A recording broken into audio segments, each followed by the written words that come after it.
You're watching the TC MMA podcast. Now, UFC 302, and the reason why we're here is the lightweight title, the best division in the UFC, bar none, okay, has a title on the line. Islam Makhachev versus Dustin Poirier. And Dustin Poirier coming out this week, either today or yesterday, saying, hey, I'm going to KO Islam Makhachev. And there's no reason to doubt Dustin Poirier. Third time's the charm. This is the opportunity, but he's got to be able to defend takedowns. Takedown defense is everything against Islam Makhachev. He's certainly got the KO power to stand and strike with Islam. And Dustin Poirier has proven time and time again. He had a blemish recently against Justin Gaethje, but other than that, I mean, the guy's been on fire. Beaten Conor McGregor twice. Had to fight Benoit Saint Denis after the Gaethje loss and ended up beating him. People didn't expect that to happen. But every time he faces a lower contender, he wins, and he deserves a title shot before he rides out into the sunset, which if he loses this fight, he'll probably do. But let's get into this big main event right now. In the lightweight division for the lightweight division title, you're seeing this right at UFC 302. Islam Makhachev, 25-1. That's just ridiculous. Takes on the Diamond, Dustin Poirier, who gets another shot at the title. He comes in at 30-8. So let's get into it.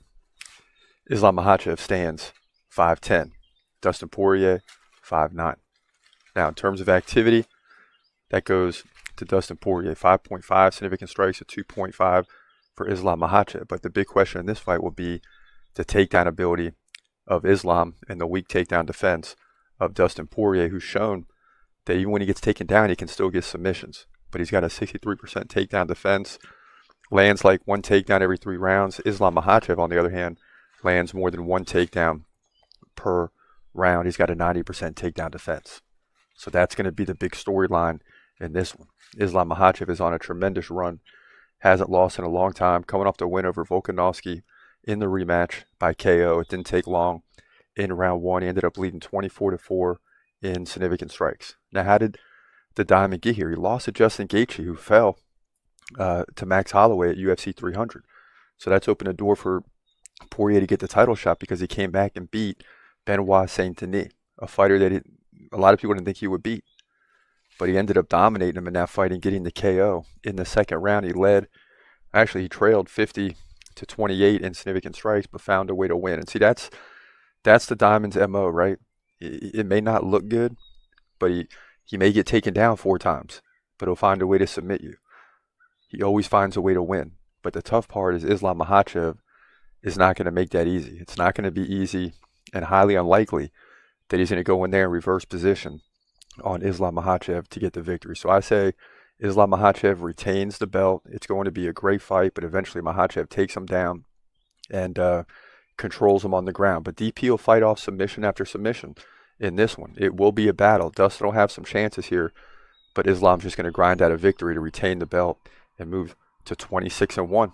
Lightweight division for the title at UFC 302.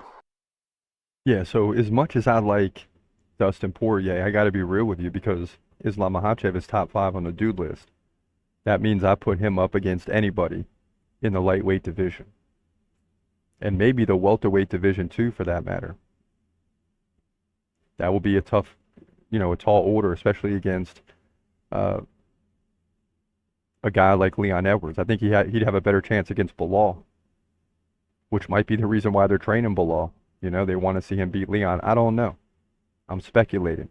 But the bottom line is this is an intriguing matchup.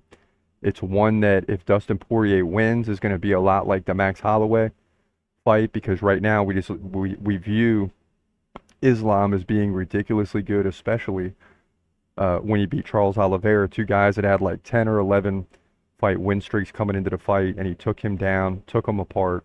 No one else could do it, and now he's like the king of the hill. So, and it will remain that way until he loses, and that will be a shock when he does lose the belt. He's gon' fight, he's gon' fight. Hold your breath till the end of the night. Last fighter call, UFC at its height. Bringing that thunder with all his might, saying step up. Wanna fight? Hold up. Think twice. Gladiator, assassin, reckless, no abandon. Walk through that cage, he'll leave your ass.